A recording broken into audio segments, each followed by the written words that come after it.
Hey, welcome Bears Banner. My name's Bernard. You got Plank on the broadcast tonight. Guy, Jay, and Dr. Quick. Hey, what's up with y'all tonight? How y'all doing? Oh, good, man. Good. Man, I'm hoping this show 8 minutes long, bro. 8 minutes long. Hey, you can get a twofer, I'm telling you. Man. That's an inside people. That's an inside joke for the broadcast. That's an inside joke. 8 minutes. That's an inside joke. It's 8 minutes long. Hey, thank everybody for tuning in to Bears Banner tonight. We didn't hit a little break with the bye week going on. Hey, Plank, offline, you were talking about all the receiver drops. I mean, you want to expound on that? I know you and Jay was gonna. Yeah, I gotta give Jay a hard time anytime there's a trend that's happening that's going against the wide receiver. He doesn't drop passes, but you got enough receivers that actually. I can't understand how it's a lot of guys out here that are professional wide receivers that can't handle the fundamental thing that a receiver needs to do: catch the ball. This has nothing to do with route running. This has nothing to do with your speed, how fast you are, what have you. The only thing you're required to do, the primary thing you're required to do as a receiver, is to catch the ball. Quick was a receiver and a DB, so he should have an argument either way on both of these, but you have to be able to catch the ball. You know what they call receivers that can't catch? 8 minutes. Defensive backs. No, they call him Jalen Johnson. They call him Jalen Johnson. Oh, my bad. I'm sorry. But you know what? Did I say that out But loud? you know what? But you know what, Plank? The thing about it is, in the NFL today, a lot of, it's all about brand and name and all this stuff. What happens is everybody trying to make a play before they make the play. Mm-hmm. Mm-hmm. Catch the football first and then make a play. And that's what happens a lot of times when you see receivers, wide open receivers. The kid from Kansas City, week 1, he dropped I can't call his name right now, but he does it every week, so it doesn't matter. Right. He dropped three wide open passes in that game. And what happens is you have to make a play before you make the play. Everybody looking for the home run. Everybody want to be tight. The problem is everybody want to be Tyreek Hill. Back in the day, the understanding was receivers, you catch the ball with your hands, not your body. Don't let the ball hit your body. Put your hands out there and almost stab at it. Catch it with your hands. Nowadays, you've got most receivers trying to do one-handed catches. Right. Now, it's probably rare where the only way that you can catch a ball with one hand, that's if a DB is holding on your hand and you can only put one hand up. That's fine. But you get guys practicing that, and I think that makes them worse as a professional wide receiver. Just one man's opinion. And the thing about it is people don't understand as a wide receiver, it's hand placement. It's hand placement. You got your thumb. If you catching the pass out in front of you, it's a thumb that's got to be together. If you catching the pass on the outside, your tips need to be together. So it's an art. It's actually an art. And these days, people don't, the wide receivers don't do that because they prima donna, always been prima donnas. We prima donnas. We make it do what it do. But again, I still say wide receivers today, if you're not Tyreek Hill, where you could just run away from everybody and they got to worry about, all you got to do is just catch the football and there ain't nobody 10, 15 yards from you. If you're making a contested play, a lot of times these wide receivers' whole thing is, I want to make a play, but you got to make the play first before you make a play. And you look at all the great wide receivers with them hands. The expectation has always been that wide receivers would have to take a hit. So after they catch the ball, after they secure the ball, then they had to worry about getting the jar loose or whatever. You've almost completely taken that factor out of the game nowadays. So the only thing you have to do as a wide receiver is worrying about catching the ball. That should be the easiest thing to do. And that's your job. Your job is to catch the football, make the football play, and then make a play. Yeah. We had the Kansas City Chiefs leading the league and drop passes. And you know what? We have a rare thing going on in Chicago. if the statistics are right, Cole Kmet has not dropped a pass all year. That can't be right. Yeah, I think that might be slightly off. That might be slightly off. I've been watching these games. I done hollered at him a lot of times, so that can't be right. We about to find You only out. throw the ball to him once a game. So the odds are in favor, right? Yeah. Like he should be getting way more targets than what he get. But I mean, we're running screen. Cole Kmet getting at least 4 or 5 targets a game. He is getting some targets. Yeah. And he's catching a good 80% of those. So yeah. The thing I'm mad about. I'm sorry. That's 4 or 5. The thing I'm mad about is Roschon Johnson is 5th in receiving in catches on our team, and he's the 3rd string running back. He's 5th on the team in receptions. He has 1 catch less than Darnell Mooney, and that's a problem. That is a problem. That's a problem. Wow. What you find, guy? I'm kind of looking through it right now, and you know what? It's true. And you know what? Here's the other part too. He had let's see, he didn't have any drops in 2020 either. Wow. Cole Kmet. He's a stud. But when you're a bad team, man. When you are a bad team, those stats go unnoticed. When you're a bad team, those stats go unnoticed. He's had 7 career drops. 5 of them was in 21 and 2 was in 22. He hasn't had a drop this year, and he had no drop in his first year. Okay. That's crazy. There you go. Okay, so I was right that he hadn't had no drops. But you ever noticed though? But the funny part about it is, it kind of even puts a little more emphasis on a lot of them old school wide receivers you see when they go in to shake hands and their hands look like this. Yeah. They're catching balls. They know they're about to get rocked, but the whole thing is hands out front, boom, bring it in. And that's why a lot of them guys, they're not trying to look cute. These dudes looking cute, and they see some dude on YouTube, like I say, throwing a 40-mile-an-hour football and trying to catch it with one hand, and they can only be as good as the guy they emulate. Yeah, you know, and also I guess there's a term. I guess Jay and Mike didn't know more about it when they started talking about quarterbacks throwing catchable balls. I mean, if you look at this week, oh my God, it's some horrible quarterback matchups going on this week. Tonight, right now. Tonight is mentioned. Who they playing? I can't remember who they playing. Bailey Zappi and Mitch Trubisky. But you know what? I heard a stat today. Y'all know I love stats in a certain way. But Mitchell Trubisky has won 70 football games in his NFL career. Mm-hmm. It's amazing. It's amazing. And you can look at him as on teams that won 70 football games. That's you can look at him as like he's held a couple. He did this. This is what Mr. Trubisky did in 50% of those games.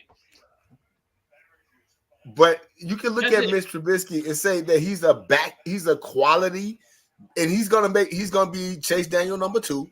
He's gonna make a lot of money being a backup quarterback, and being the backup to Kenny Pickett ain't really saying a lot. He wasn't a number 2 pick, you know. So I got questions when your quarterback's name is Pickett. You know. That's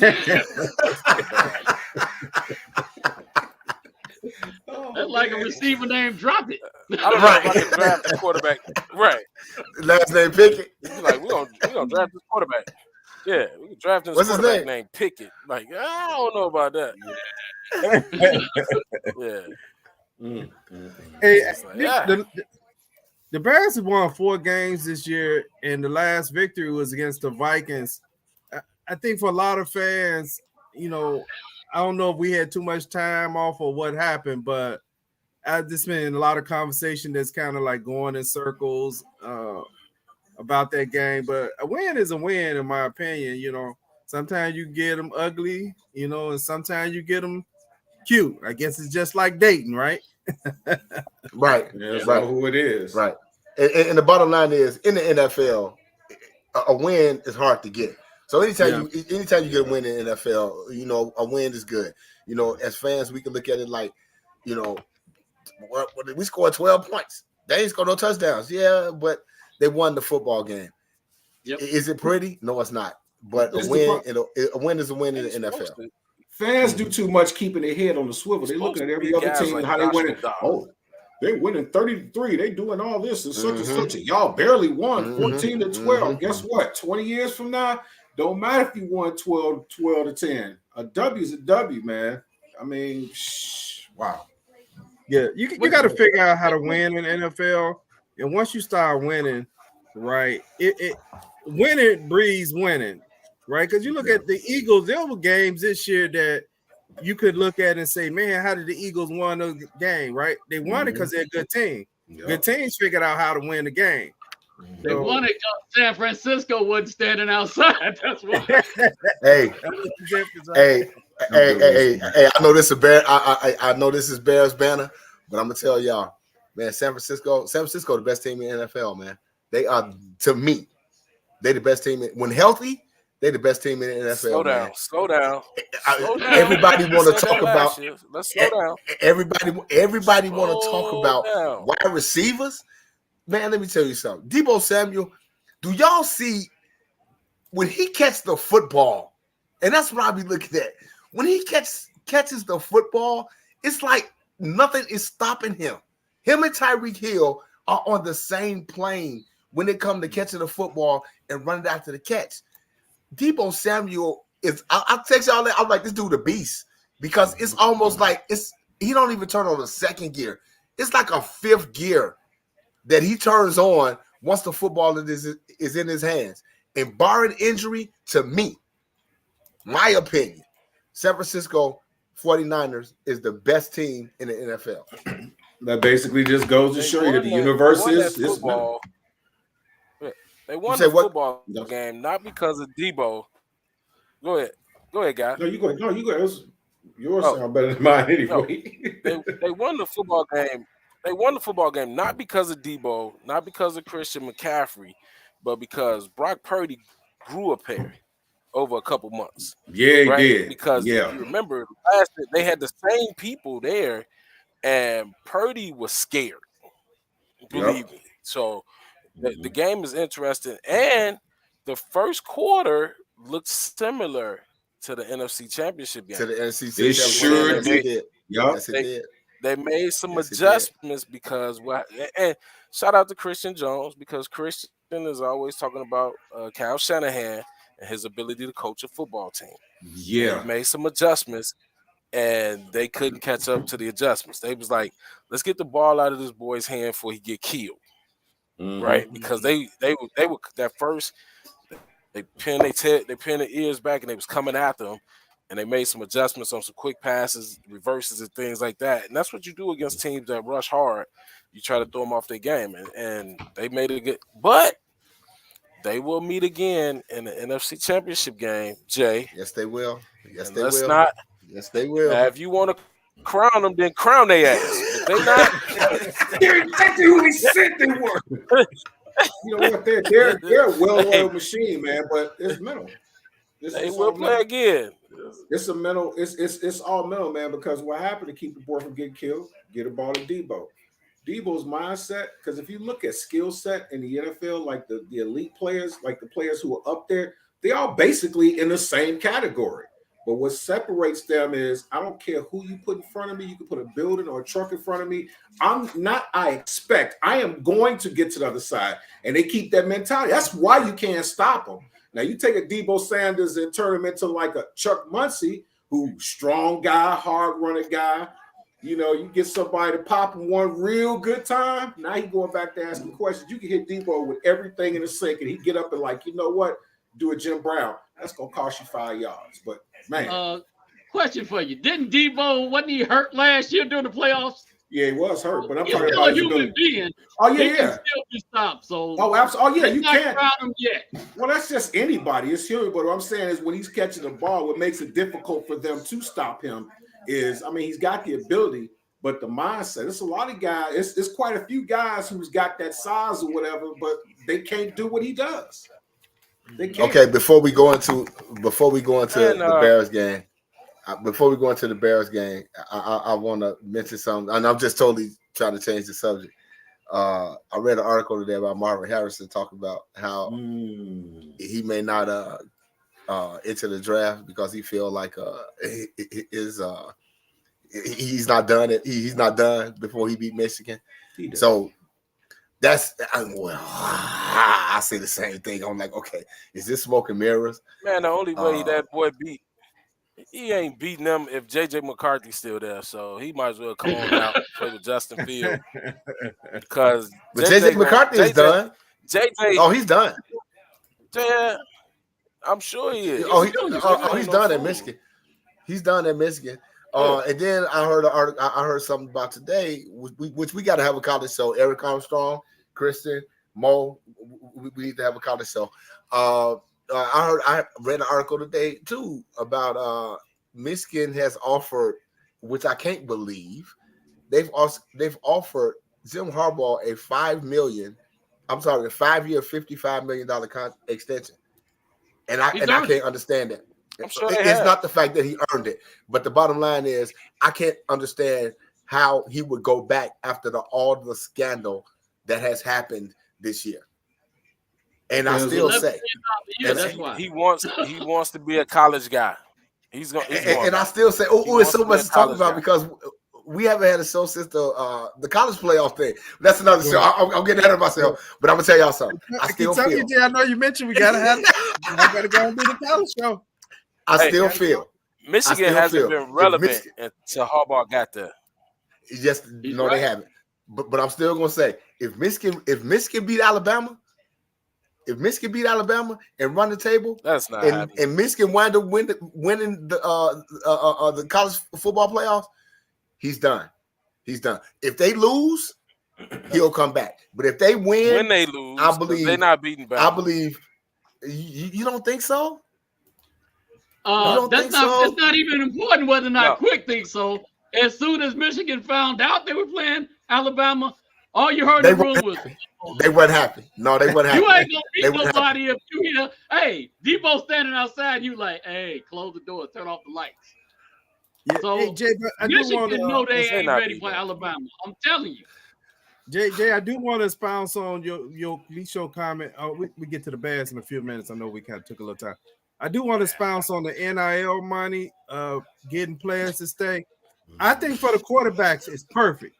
To be honest, I think it's perfect because you got too many quarterbacks in the league that are busting out, and they were coming out too early. Make all the money you can. I think extra years are going to help these quarterbacks who want to stay. Absolutely, money is an incentive because you're going to have guys, and I'm just going to use Brock Purdy, and I know people going to say because he's playing perfect situation. Brock Purdy looks like a polished quarterback. Regardless of who he's playing with, I know we have time, right? You can't have good fundamentals, but he looked like a polished player. Why? Because he played 4 years. Yeah, you know, and that's it's that system though, man. Anybody that goes to Kyle Shanahan, that's true. It's going to be a dog. Yeah, that is. I'm gonna disagree a little bit because Trey Lance didn't look like that last year when he played. No, that was early though. But Jimmy G never looked like that. But you also Jimmy G was one throw away from winning the Super Bowl. He sure was. But if you think about it, why did they move away from him? Because he could not ever make the big play. You know, he could never make the big play. So eventually, throw the ball. But that same dog, that Chihuahua y'all talking about, didn't go get that ball, and that's why the Niners didn't win the Super Bowl. Right. Debo. Right. Well, I'm just making an argument for that. It does make a difference in your fundamentals and your decision making. And sometimes quarterbacks you look at these quarterbacks in the last few years before NIL money, a lot of these guys have played 17 to 22 games, and they in the draft being drafted 1, 2, and 3. And if you look at some of them, you like, man, have you ever even played quarterback before? I mean, really, they throwing motion all over the place. They've never been in a huddle. All the stuff been called from the sideline, you know. And see, that's why I think the NIL is a good thing, because it keeps these players in college. Look at Michael Penix. Michael Penix, he can play what, 6 years? This is the 6th season. Yep. Bo Nix been in 6 years. Yep. So you're not. And again, I still say what happens is it's just like the NFL as far as quarterbacks to me has become the NBA, where the NBA draft these guys out of high school because they're talking about their potential.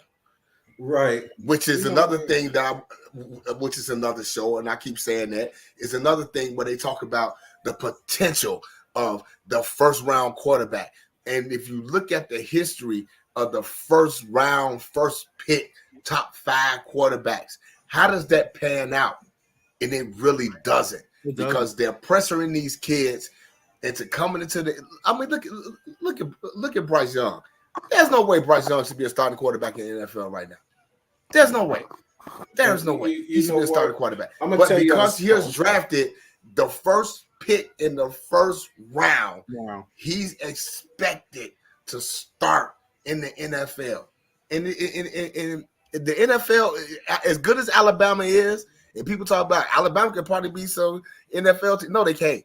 They're the worst team in dog. But at the same time, just because he played at Alabama at a high level doesn't mean you're going to come into the NFL and be able to sustain that. And that's where the NFL goes wrong, which is why, another show, I keep saying, Bears talking about, what people talk, the Bears going to draft a quarterback. Yeah, okay. You know what? My whole thing on the NIL deal is a little different from most. It's a great vehicle. It's a great tool. But that's not a deterrent from a player going in, because if you look at it right now, the highest NIL deal in college right now is Bronny James with $6 million a year. Look who his daddy is. He ain't worried about money. He going to be one and done. You look at Caleb Williams. Caleb Williams is making about $4 million. Shador is making about $4 million. These guys are top tier guys, and they know that if they left their NIL money and go to the NFL with their contract plus endorsements, they're going to quadruple what they make. So it's not a money. It's for that guy who's a really good player, but even in his mind knows, I'm going to be like a 4th or 5th round guy, and I'm not going to play. Them studs, right. I'm going to tell you, that NIL money is good for them to get it right, because you're going to get it right now, but I'll be willing to bet you any top player in college football right now that's getting a nice little chunk, which, like I said, the biggest contract in college football is for $4 million. I will guarantee if they're a top player, they're going to leave that money there and they go into the pros. Yeah, but I just think it does give. They don't have to be as antsy, right? Mm-hmm. When you have guys maybe prematurely declaring themselves for the draft. Right. Yes, true. 100% true. Take like a Mark Sanchez. Yeah. His coach is telling him, Pete Carroll, you're not ready for it.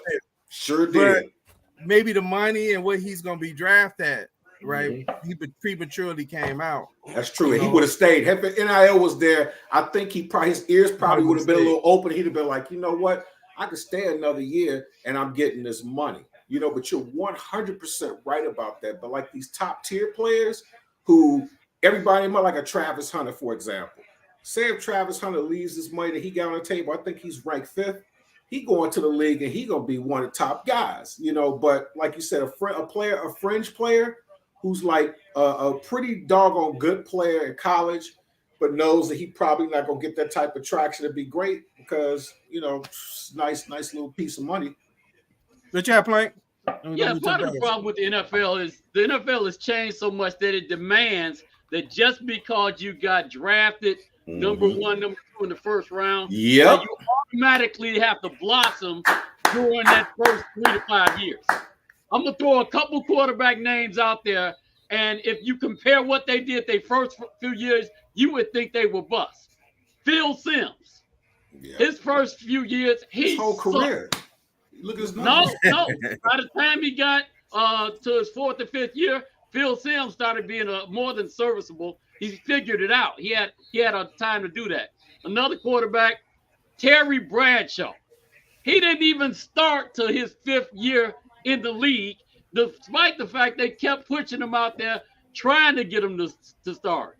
As a matter of fact, Gilliam. If Gilliam went high. Gilliam that took his spot from him that was a 5th round draft choice. Yeah, if he wasn't smoking, he wouldn't have started. Today, if you hear the name Terry Bradshaw, you automatically go to the guy that won Super Bowl.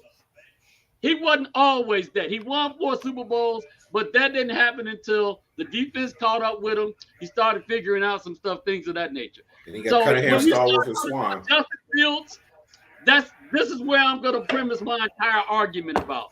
You have to let people grow into whatever it is they're going to be. Otherwise, if the Bears end up trading him out, we're going to regret that. We're going to be the biggest laughing stock in the league as if we're not that right now. So yeah. And I just want to say, and I just want to say real quick. I'm sorry, y'all. I just want to say real quick.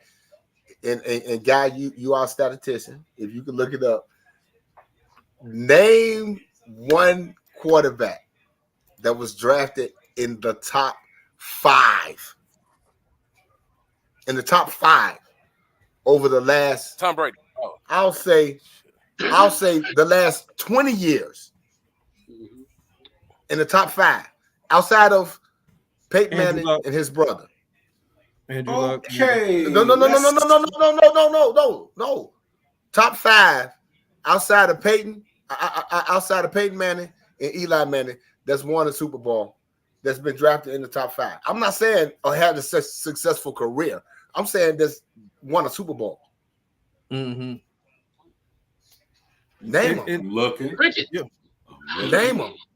Yeah. Name them. Jalen Hurts, the only one. All right. There is nobody. Let me talk about argument. Jalen Hurts was a 2nd round draft pick. Jalen Hurts ain't won the Super Bowl. No. I said a top 5 quarterback that's drafted in the 1st round. Okay. In the 1st round. Yeah. Okay, I'm looking 21. In the 1st round. There's nobody. Jay, that's why my argument is the NFL developed the 2nd and 3rd round guys. The 1st round guys, you better come in and know how to play. If you don't know how to play, look, if you look awful, you may get 7 or 8 games if you just look awful, if you're lucky. Can I ask a stupid question? Flashes, you may get 2 years. Other than that, they'll be ready to, just like Josh Rosen, they'll be ready to replace you right away. They'll be ready to move on away from you like they do Trey Lance. After 1 year. I got a question. Who was it was 20? I'm talking about, the quarterbacks like Phil Seal. The money is different and it makes the teams respond different, right? Because once you get to that 4th year, they either gonna pick up your 5th year option, or you're gonna be or you're gonna be a free agent. You're gonna be a free agent. Ooh. So they start looking at like, man, if you look at the money, am I about to pay this guy $150 million to be Daniel Jones? I know that wasn't his contract. Daniel Jones was 42. His contract was 142. So you was close. But go ahead. Who was the Rams winning quarter when the Rams won the Super Bowl? Just won the last time he won the Super Bowl. Stafford. It was Matt Stafford. Matthew Stafford. Okay, right. Now, Matt Stafford. He wasn't drafted. He was not drafted by the Los Angeles Rams. But he was a number one choice in 2009, though. But he was drafted by the Detroit Lions. No, but the reason why that makes that's very that's important to say is you look down, here's nobody. The only other quarterback that actually won a Super Bowl was Aaron Rodgers. And he wasn't even top. He was a 24th pick. He's 24. Right. I said top 5. I said top 5. Stafford's the only one. Stafford was drafted at what number? Where is that? Number 1. Was he the number 1 pick? He was the number 1 pick. pick. Yeah. But again, okay. But I can that's take the point. that. But again, he won a Super Bowl with a team that he wasn't drafted by. So I'm saying that to say people get the Bears fans is ignorant. And I love y'all. I love y'all, Bears fans. I love y'all. But as ignorant as y'all are sometimes, replacing the quarterback ain't gonna make your team better. That's all. Yeah, Eli's the only other one, and that's crazy. That's crazy. Yes, you look at that. You're right, but that goes into just like we were all saying about quarterbacks. It's like you could be the can't miss kid. Like we were talking offline, I was like, look at Matt Leinart. Look at Jamarcus Russell. Oh, they can't miss. They was basically out there with no knee pads on, like, oh, he's the greatest. Then 3-4 years later, they look at him like he was crazy. Ryan Leaf, who was that? Did you say Ryan Leaf? Yep. Another guy. These guys, if you were there, if you were around at that time when they drafted these guys, the buzz around, they can't miss. They're going to be generational quarterbacks. Where they at now? They up there. One's doing bags at Kroger's, the other was doing the shopping carts, and the best was in the meat department. And he can't even cut chicken right. Yeah. And Bernard mentioned Josh Rosen. I believe Josh Rosen was the 10th pick overall in the first round that year. Yeah. And they replaced him the following year. They did. Yeah. Even if you're great, it's not a science. Picking a quarterback. Picking a quarterback is not a science because you just don't know where it's gonna go. And that's where I digress and I look at people and they be like, "Oh, we gotta pick Caleb." I'm so sick of hearing Caleb Williams' name. I'm so sick of hearing Caleb Williams' name. Yeah, because again, I don't think he haven't played like the best quarterback in college this year. I'll say that. I mean, do I think better than Bryce Young last year? I'm gonna let the season play out before I say that. I don't know.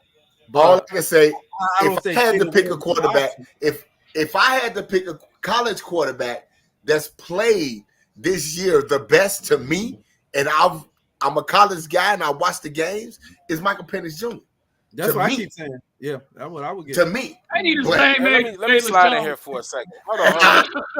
Yeah, he is. So hey, listen, we gotta stop, man, because what's happening now is these NIL deals are starting to make guys stay in school for 20 years.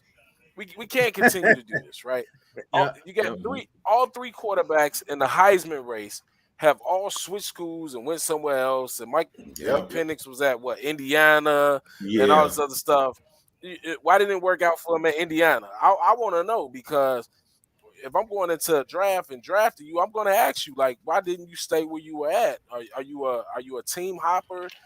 They offered you a little bit more money. We can't get mad at these guys for coming out when their stock is hot, right? Even though they may suck in the end, this guy got to come out. He's got to feed his family. But the thing is, even if they get rid of him, they got to eat that contract up until the 4th year. So the NIL deal says Negroes isn't leaving, right? That's what it is. Negroes isn't leaving. That's what it's called. Because they are there forever. Bo Nix came into dang on Auburn when what's his name? Bill Clinton was the president. Damn, how long has he played? Man, like George. I was like, wait a minute, he's the quarterback at Oregon? Yeah, he's with but you know what? That's a valid point. But even when you look at the quarterbacks that's currently playing, I mean, if you look at Justin Fields started in Georgia, Joe Burrow started in LSU. Ohio State. Before NIL though. Before NIL. Right. I know in NIL, but I'm just saying. Joe with the Burrow left portals, because he wasn't going to play over. He wasn't going to play over Fields. Yeah. Right. Yeah. Right. Well, I'm just making with the transfer portals. People move now, right? Fields like us. Yeah. We came to the job market. We kept a job 5 years. People now take a job. They may be gone a year from now. So they're using college like that, right? They go play 1 year. They can't earn a job. Here's the difference, though, Nutty. Those guys, Joe Burrow and them left after 1 or 2 years. These guys have played like full seasons. 4 years and then Russell did the same thing. Hold on. Because Russell Wilson played 4 years Ohio State, and then he went to Wisconsin. Yep. Ohio State has 25 people, 25 players that's entered the transfer portal. And out of 25 of them, 19 of them have played 3 seasons at Ohio State. Wow. Hey, I got some stats for you, okay? I'm not even going to tell you the guy's name first. But over the last 17 games, there's a quarterback that has thrown for 3,000 yards, 25 touchdowns, 12 interceptions, 92% rating, and 1,300 yards rushing. Justin You Fields. want to guess who that quarterback is? Justin Fields. Justin Fields. He is the number one quarterback out of his draft class. And he's ranked 11th in the NFL right now. Nobody wants to say that because they still holding out hope for the golden boy, Trevor Lawrence, who's done whatever he's done under the cover of night in a team so remote that you can steal $22 million from somebody and they don't even pay attention to it. But let me get in here real quick. I knew you was gonna get that in here. I knew you was gonna get that in here. People have been on my case for defending Justin Fields. When he does bad, I will. But what I'm seeing in him is a progression. You see how he's playing now? Imagine when his offensive line is right. Imagine if he gets somebody else besides DJ Moore. Not even him. It's man. No, but this is what I'm saying. Imagine when he get those pieces that he needs, and you see the numbers that he has right now. Imagine what it's gonna look like. Wait! Stop it. What? Name one guy on Houston's offensive line that's blocking for CJ Stroud. Name one. Right. It's taking you too long. Some guys are different. It's nobody. I can't even name anybody else from Houston, Texas roster. Offensive coordinator. Right. Oh no, I know that. That's what I'm saying. Thank you, Quinn. Thank you, Quinn. Thank you, Quinn. Bears. So no, I mean, how did the Bears? Man, yes, he couldn't play with himself. That's how bad. Here's my point. My point is, everybody and mother and father know it's the offensive coordinator. But my point, only point that I'm trying to make is, if you look at what his numbers are right now, with Getsy in there and with everything that's going on, once we get somebody that's able to actually, an offensive coordinator that understands and wants to take and accentuates his strengths in a skill set, his numbers going to be stupid. It's just that, unfortunately, with the way the league is now, if you look at players, not just college, but in the pros, it used to be like in the last 20 years, it's become a business. You see a guy like Cordell Stewart who goes damn near wins a Super Bowl in 2001, and he comes back the next year. He throws interception in the third game, and they put Tommy Maddox in. You know, it's like, okay, if it's not fixed, just keep them in there. These college players now, they're like, okay, yeah, you're a great player, but we sit you down like they did Tom Brady in Michigan. Now these players are like, okay, this is how you gonna play it. Okay, I'm gonna get a transfer portal. I'm gonna be starting here, and because people seeing me, I'm getting an NLL deal. Now what's happening is the league, the college football and the NFL is starting to see players like, oh, that's how you gonna do it. Okay, now I need to make the best decision for me. It's selfish, but that's just how I go. Yeah. So hey, when you look at the game coming up, you know you're playing Detroit, and Detroit kind of came off kind of a turnover period, really, where it seemed like Jared Goff was struggling. He played a game with the Bears, and he had a lot of turnovers. And the next week, he played against Green Bay, and he had quite a few turnovers. But last week game, he seemed to be back on track. So the Bears going in this game with basically 10 days off, and defensively, the Bears defense is trending upward. Offensively, I don't know, really, to be honest. I mean, I don't know. I can't say they trending one way or another offensively. It's kind of almost, kind of. They're sideways market. It's like to win this game. What they got to do to win this game? No, you got your middle finger trending this way. The Bears is trending middle finger. I want to make one more statement real quick. Yes, sir. What's sad to say is that as bad as I hated Nagy would have won more games with this team. That's just not even close. Man. He would have won way more games with this team and would have gotten more out of this team than I didn't want to hear Loose and Flux and Flexi, whatever. But that I hate it. I hated Nagy. And I say that I do that because I was thinking the same thing. You got all these pieces, man. Like what? Damn. It's crazy. We got a three-headed monster running back, a monster receiver, a monster tight end, serviceable other receivers, and we steady making excuses talking about the offensive line and all of that. Justin ain't getting sacked like that like he was before. Oh no, he's not. He's not getting sacked like that. It's just the play calling. Man, all right, I'm off my soapbox. So, Never mind. Forget it. improve I'm play and I calling. hated How Nagy. do we win this game? I mean, But the because the Bears- coaches are trying to win. The coaches are trying to win this Call game. Nagy. They're not trying to tank. They're trying to win games Right. to keep their jobs. Yeah, I was What doing the a lot of quick because you know what? I was thinking the same thing all week, but I didn't want to tell myself that out loud because I thought it was going to hurt my feelings. No, What- Matt Nagy, let's put that to bed. He has made Patrick Mahomes look like an average quarterback. Look at Patrick Mahomes' stats now that he's got That's Matt Pat Nagy Mahomes, being his though. offensive coordinator. Part of the issue is with in the NFL, we've got a lot of lazy A coaches that actually don't make players better. When you think about it, when you were in high school or college or whatever, you had coaches that would pull you to the side, whisper something in your ear, holler at you, and that made you a better player at the end of the day. So that whole idea that an offensive coordinator, you have to draft your own quarterback, why?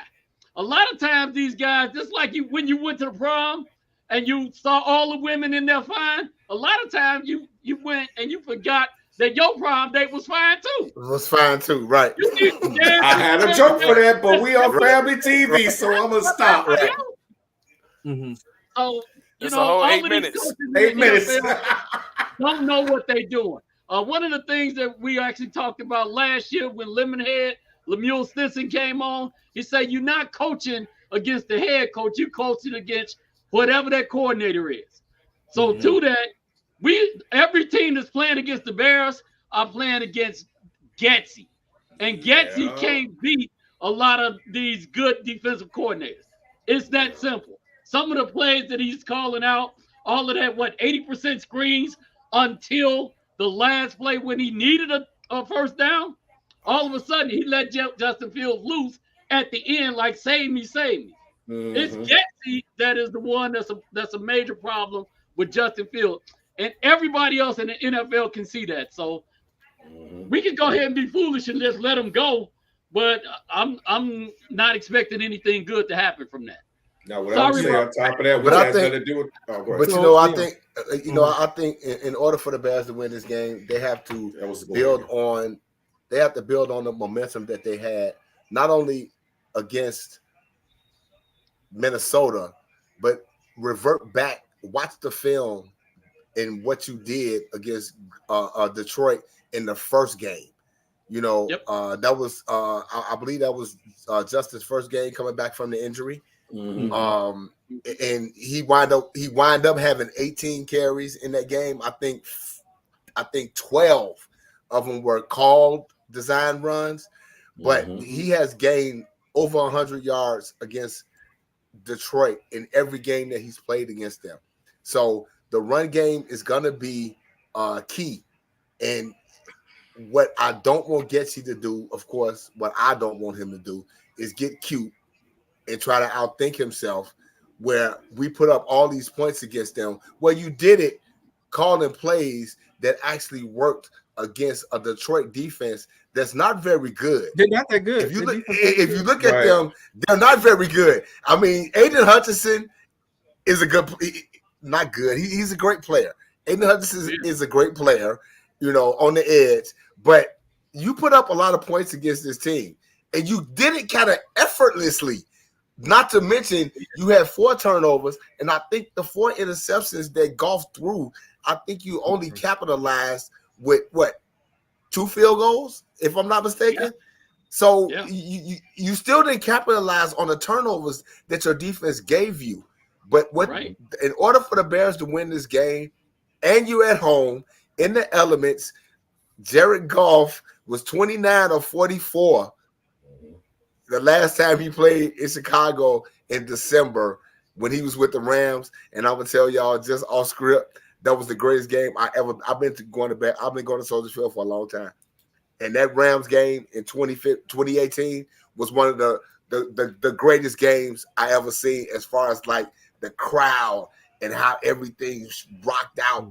So, you know, Jared Goff is not he's not a cold weather quarterback, you know. So they have an opportunity here to actually to win a game. I just hope Getsy don't get cute and try to reinvent the wheel, so to speak. Well, on that note, I'm going to go there, but New England's beating the brakes off the Steelers, 21-3, and unbelievable. Trubisky's 5-10 with 30-some yards and a pick. But I just turned my head and looked at it. Important to us. Look at this. Check this out. When we played the Lions last time, we had 46 carries for 183 yards. We can run the ball on them. First and foremost, the thing is, all this thing about with Getsy, the problem is how do you stop them from having an extra defender basically within about 7 yards of the line?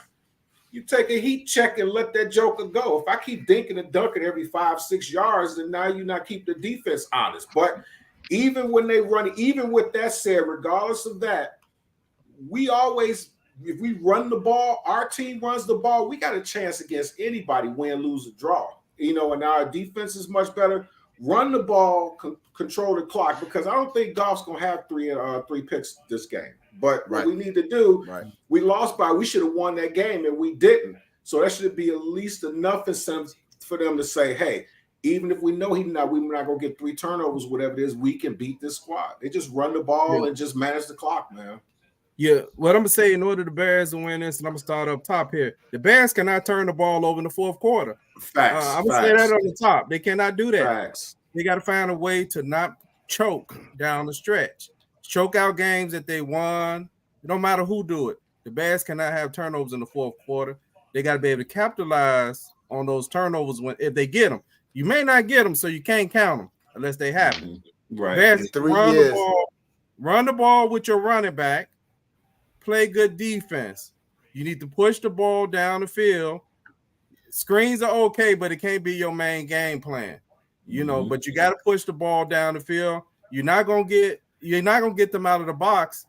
It's gonna be hard to run if you throw everything short, because then everybody's gonna be on the line. So you're gonna have to push the ball, and you just can't do it the first play of the game, throw downfield at one time, and think that's gonna make a move. No, because guess what? They know that's only a 35% chance you're gonna complete that. You complete one of those, they're gonna live with that. You got to complete it consistently. So, and the Bears need something out of special teams on a punt.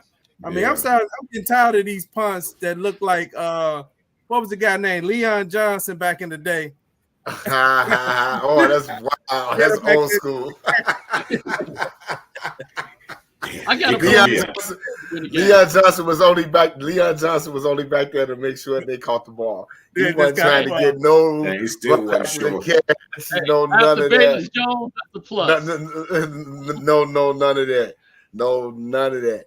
But I do want to say, Bernard, real quick, that Justin Fields got 17 turnovers in 3 years in the fourth quarter. Mm-hmm. Yeah. You got to take care of the football. You got to take care of the football. You're going to apologize so much, man. Sorry, didn't do it. You did. Yeah, you got to take care of the football. This is what we need to do to win the game. First of all, we need to run the ball. The Bears run the ball. They're the number 1 running team in the NFL. A lot of people end up forgetting that. Yep. Number 2, defensively, we need to stop the run. Number 3, stay out of the prevent defense. That takes away this young team's aggressiveness and their ability to come up and kind of hit the other team in the mouth. Every time we go into this conservative prevent defense and prevent offense, that spells a bad thing for us. What am I talking about prevent offense? When Getsy starts doing very clear handoffs right up the middle, it's clear he's not even trying to get yards. He's handing off the ball just to say, I ran the ball. No, you got to run it with the same intensity and the same skill set. Diversify some runs. Do some pitches outside. Do something. You can't just hand it to the guy 1 yard out of the shotgun and hope he get 10 yards and nobody's blocking for him. That doesn't make any sense. So if we stick to that formula, I like what we can do against Detroit. It's almost like he run it like he's like, oh, you want me to run it? Okay, I'm gonna run it, but he just run it at a time that you really shouldn't. Mm-hmm. Right. Mm-hmm. Go ahead, quick. We have to we got to capitalize on turnovers. Thing that's hurt us in the past couple of weeks, and we ended up winning the last week. Oh, I'm sorry. I thought we were supposed to play the guitar at the time. But the thing that hurt us against Detroit was not capitalizing on turnovers.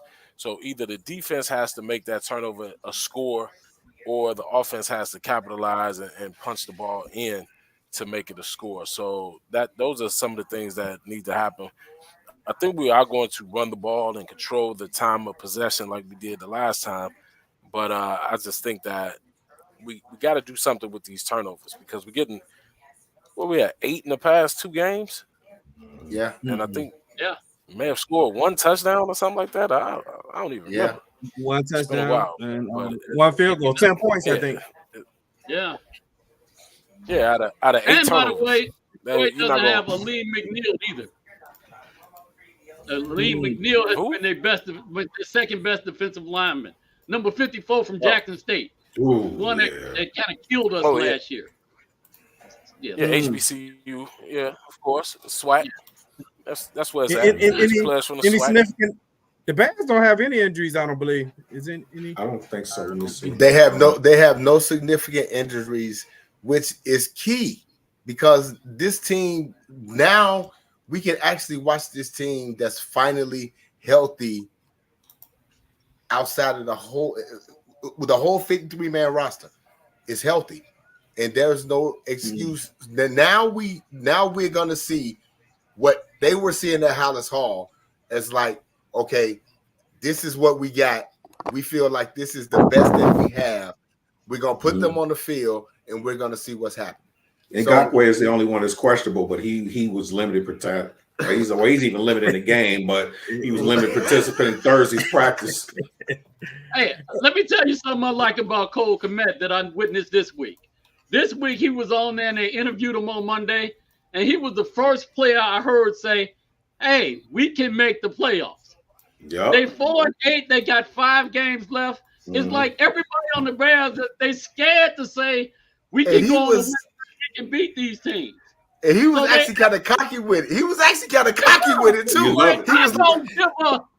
He was like, we got 5 winnable games. It wasn't like he was like, well, maybe we could go out there and see. He's like, we have 5 winnable games on our schedule. I like that. Yeah, I like that. Any game of the week? Yeah. Yes, I do. I had 2. I had 2 of them.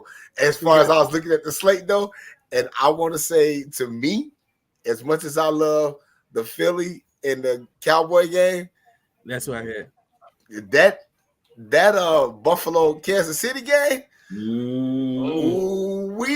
Let's see who's the king in the AFC. Is Matt Nagy still the offensive coordinator? Yes, he is. Okay. Man, the AFC is weak. Well, say, too. all of us, AFC but you know what? Quick, it's funny to say that, because all we ever talked about coming into the season was how strong the AFC was. That's all we talked about. Everybody talking about the NFC weak. The NFC weak. The AFC then got kind of weak because everybody talked about how San Diego and Justin Herbert, which is a whole nother conversation as far as how they put this dude on the pedestal. The San Diego and Kansas City and Buffalo and Miami. But Miami right now, to me, is the best team in the AFC. And the 49ers in the NFC are the best team. But my game of the week, I want to see what Josh Allen going to do in Kansas City with your boy Nothing. Matt Nagy calling the plays. Nothing. He's right. Yeah, it's not so too many. I wasn't very good. I wasn't very good at math, but nothing from nothing. So you got Josh Allen and Matt Nagy. So you got nothing from nothing leaves nothing. Leaves nothing. That's Billy Preston. I might not even watch that game. Right. I might not even watch that. I was And watch some of these scum quarterback. You know what? When you look at Mahomes playing this year, he looks a little off. I know with Nagy also well, but he's turned the ball over a lot too. When you look at, and I always say turnovers are the quarterback fault. You the one throwing it, and you the one fumbling. But I will say Nagy is a factor in how the offense look. But I don't know. Mahomes got about about 14 touchdowns and maybe about 8 to 10. And it's real kind of. It's not Mahomes right now. Yeah, it ain't on Mahomes. It ain't but on you know Mahomes. what? Nagy But you know what? is the NFL schlep rock. He just show up and you just start being bad. He's like wowsy, woo woo. But you know what? I heard something today on the radio where they talked about, turnovers and quarterback interceptions and all this stuff, and they kind of equated it to like baseball, which guy you could kind of like get with me on that. Why they was talking about pitchers win and loss record. They talk about how it should be a separate some kind of way. It should be a separate category as far as like turnovers in the NFL, interceptions mostly. Like, okay, if I hit you, Bernard, and it hits you right in your numbers, and that ball bounce up, and it go in the air, and the defensive back catch that, is that an interception or is that a turnover? Wait. If you throw me the ball and I catch it in 1 yard off the line and run it 98 yards, do you get a credit for a 98-yard touchdown? Absolutely. You can't have it both ways, quarterbacks. And that's the thing. But at the same time, it hurts quarterback statistics. You can. Josh Allen can hit Gabe Davis square in the chest, and it hit him. It hit him, and the ball. He misses the ball, and it bounces up, and now the defensive back intercepts that. Is that an interception on the quarterback? No, he did what he was supposed to do. Yeah, he put the ball. No, he threw the ball where to the he wrong was guy. supposed to put it. But that was his he didn't do it. He was supposed to throw the ball to Stephon Diggs. The ball was supposed to go to Diggs. There you go. There you go. So I'm just putting it out there where Jay, it's a lot of things that it's a lot of things that's. Go ahead. Justin Fields what? Drops back. Justin Fields drops back. He got DJ Moore open on the post route, but he checks down and throws a crossing route to Equinemius St. Brown, and the ball gets picked off. Is that an interception? But does it get picked off because it's a bad throw, or does it get picked off because the ball to him?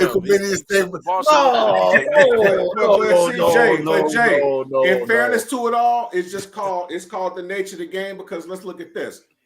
I could be throwing lights out. I got 15 strikeouts.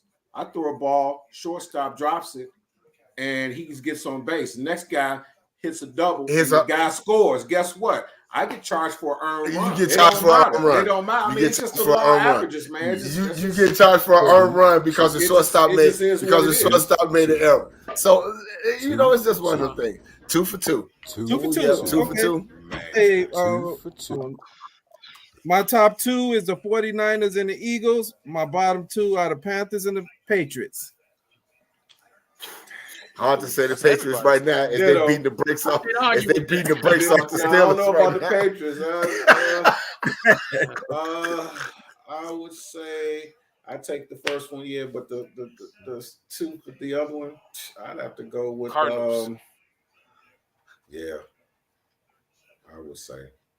And I'm still gonna say my top two is gonna be the 49ers and the Eagles. And my bottom 2 is going to be the Panthers. And looking at in New England, I don't even want to say them, but I'm going to have to put New England at the bottom 2. You know what? And going back for my game of the week, I got the Texans and the Jets. That's going to be a good reason. The reason why, because Houston balling out quietly. Everybody looking at them doing 75. And with the intrigue of Mr. Rogers coming out there and the Jets management, they're like, okay, we're not going to say anything because we paid this guy all this money and he's our spokesperson. They're talking about somebody ratting out some intel. I just want to see the intrigue, how the players respond to that. And see, this is why the NFL is a tricky business, because everybody's talking about how Ryan Poles passed up C.J. Stroud. C.J. Stroud balling out. So now they want to say, well, he can't pass up 2 quarterbacks. Do y'all really think that the Bears would go draft C.J. Stroud after they had just drafted Justin Fields? No. It'd be these little things that bring up conversation, which really is to me just totally irrelevant. It's irrelevant. But if I they heard that drafted conversation CJ, today. yeah, but You know, they I heard that drafted CJ conversation Stroud, you know who he would be? He would probably be Justin Fields, Backup. and maybe worse. Not saying he's not a bad player, but a lot of times people look at the players. A lot of times it's the circumstances, man. And again, which is why I say that's a tricky circumstances too. You actually drafting a guy who's friends with a guy that was teammates with a guy. That's not really the scenario you will probably do anyway. You know what I mean? And then the guy may not even feel good about that, right? Because he said, I don't really want to compete against my teammate. He actually said that. Yeah, he he said, did. I don't want to compete against my teammate. And he didn't say the Bears. He just said my teammate. So what you got playing?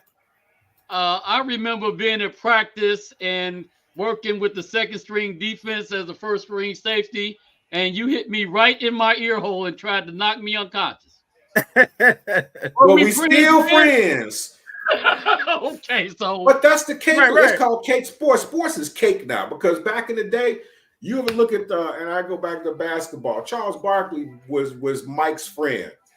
You watch games with the Sixers and the Bulls, you would think that Charles Barkley hated Michael Jordan because you could turn that Mike switch wasn't off. Charles Barkley's friend. But they were friends at that time. But what I'm saying is they were cool. I know Oakley is his guy, but the point I'm trying, or even go with Oakley. Oakley goes to Terrell, goes to the Knicks, knock Michael Jordan's sock off. Get out the game. After the game is over, we go kick it. These dudes nowadays want to play friend zone through the whole thing. I don't care if I love you. If you my teammate or whatever, I compete with you because guess what? If I want that job, you will respect me enough to go after you. Right. The feelings leads and stuff. So who y'all ready for y'all predictions? Yep. I am, and I can tell you, Bears. I got the. How many subscriptions we got that we need for 700? Did we get close to that? We need 3. Bears 23. Come on, man. Y'all can get us to 3 more subscriptions. Let's go. What we got? Bears 23, Lions 21. Oh, wait, from Jay? Come on, bro. I'm proud of you. All right, I got Bears 28, Lions 24. 28, Lions 24. Okay. I got the Patriots over the Steelers. It's 29 seconds left. Quick, easy win. It's 21 to 10. It's 21 to 10. No, it's 29 seconds at the halftime. Yeah. Mitch just threw a touchdown. Mitch who? Yeah. Mitch Trubisky just threw a touchdown. Mitch Duncan. Okay. Mitch is where he need to be with the terrible towels. I'm going to take the Bears over the Lions. I think it's going to be a high-scoring game. I think it may be like 31-24. That's possible. 31-24. Okay. I got Bears can score 31. 28-24 Bears. Maybe 35. Okay. So I got the Bears 15-12. The Bears. Wow. Yeah, I think there's going to be a lot of field goals in this game. So Jay got 12. 15-12. Bunch of field goals. Five field goals. That's not 5 field goals out of Bears. Because the weather is actually supposed to be what they're predicting right now. Kind of bad. The weather is actually supposed to be kind of bad Sunday. They're talking about 29. They're talking about 29 and rain. That's Chicago. That ain't bad. That's actually good weather. I'm just saying. Okay. That's what I'm saying. A bunch of field goals. Right, from the NFL standpoint. Absolutely. It's supposed to be 37 degrees and partly sunny on Sunday. Dante Foreman should have a field day against this team on Sunday. So Jay got the Bears 23-21. Guy got the Bears 28-24. Plank got the Bears 28-24. Same score as Guy. Quick got the Bears 31-24. I got the Bears 15-12. And I hope the Bears don't start out with the ball on opening kickoffs. I don't know why they keep doing that. I'd rather them come out, whatever the kick is. Establish themselves on defense. Yes. Establish themselves on defense. But then they lose the coin. They lost the coin toss, though. So I'm fine with that. I'm not fine with them always wanting to take the ball. and that be the only good drive that they have the whole game. No, but if they lost the coin toss, then other team would defer though, so it wouldn't even matter. They had to. They just come on these first runs and they do this nice little thing. They'll make this 4th and 1, and everything is great, and they get almost in the red zone and kerplunk. Did they give it to Dante Foreman? He's a rolling ball of butcher now. Yeah. Get that boy the ball. Hey, so we'd like to thank everybody who tuned in tonight to Bears Banter. Hey, y'all got any closing remarks? I know we was kind of all over the board tonight, but we covered a lot of grounds. We hadn't had a show in about almost 2 weeks. So yeah, we got a reason to be all over the board. I mean, the Bears ain't giving us nothing to be exclusive about. So, you know what I'm saying? So we might as well get it in where we fit in. Get it in where we fit in. Yeah, I'm still mad about Florida State, but like Jay said, that's another conversation. That's a whole nother conversation, baby. That's a whole nother conversation. Mo Man, I don't know if y'all watch it. Mo Man, Eric Armstrong, Christian Jones. We're going to have to get it in with this college thing before the playoffs start. We're going to have to get this in. That's all. Yeah, hey, let's pick a day right around the holiday. Jay, your team didn't make it. Hey. Don't provoke me. Don't provoke me. I think your nose is a little bit, man. It should be, hey, man, hey, y'all come on. Everybody that like Michigan, come on. Anybody that want Ohio State, no. Y'all stay at home. But you know what? I'm gonna say this. I'm okay with Ohio State not making it. I'm okay because they didn't complete the task. Because they got to beat Michigan. You got to beat Michigan. They didn't complete the task, and it's been 3 years straight. So, yeah, I'm okay with them not making it. JJ McCarthy.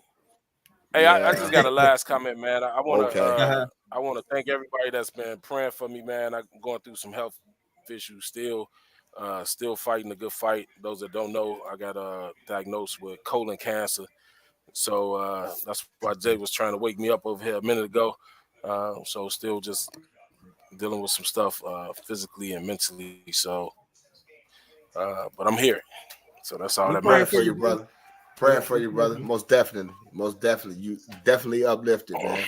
Definitely uplifted. I do want to say, you know what, man? It's too life is too short. I done got thin too. I'm telling you. He had to get his big sexy on, man. You know what?